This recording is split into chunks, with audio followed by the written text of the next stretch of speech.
This is our third Magnus Health video, and we're going to focus on setting up the mobile app in this video. One of the things you have to do before you can set up your mobile app is change your password. So you first want to log in as the parent.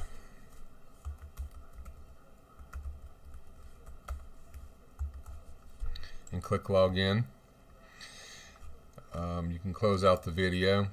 And at the very top, you want to click on the parent name and click Change Credentials. You can change the username, but we're going to leave that the way it is. And we're going to just change the password.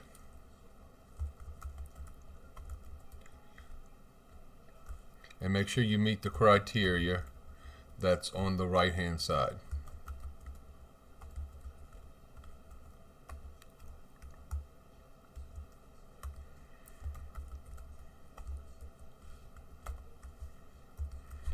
Once you meet the criteria, go ahead and hit Change Credentials.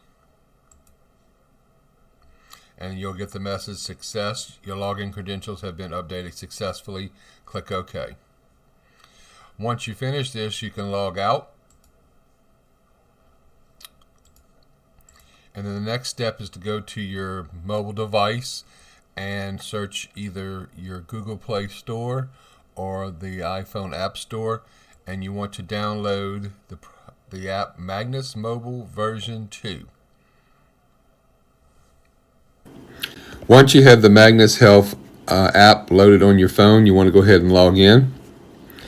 You want to be sure that you're using your new password.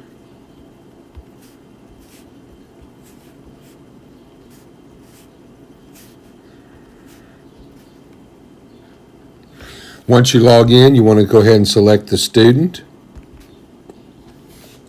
And then you'll be presented with a bunch of options to choose from. The one we want to use to upload requirement documents is at the bottom left, called Student Health Tracker. So we'll click on that. And for this demonstration, we're going to upload the Social Security card upload. So we'll click on that one. And we're ready to submit the requirement because we already have a printed copy of the Social Security card. We'll click on Submit Requirement. So we want to add a file. So in order to do that, we click on Add File. We're going to use a photo that we're going to take. So we're going to do Take Photo or Video. Then we're going to use our camera to take a picture of the Social Security card. Click on Use Photo. You'll see that the photo has been uploaded. We want to select that photo to upload it to Magnus Health. At the bottom, click Submit. And this will depend on the speed of your internet connection or the cellular connection on how long it takes to upload Magnus Health. But it's pretty quick. And once it's finished, we should see a saved and completed successfully message. So we'll hit Close. And you can continue to add more requirements by using the same method from your phone. Once you finish, you can simply just log out, or you can print forms if necessary, or you can go back and log out and click at the top and then click out Log Out at the bottom.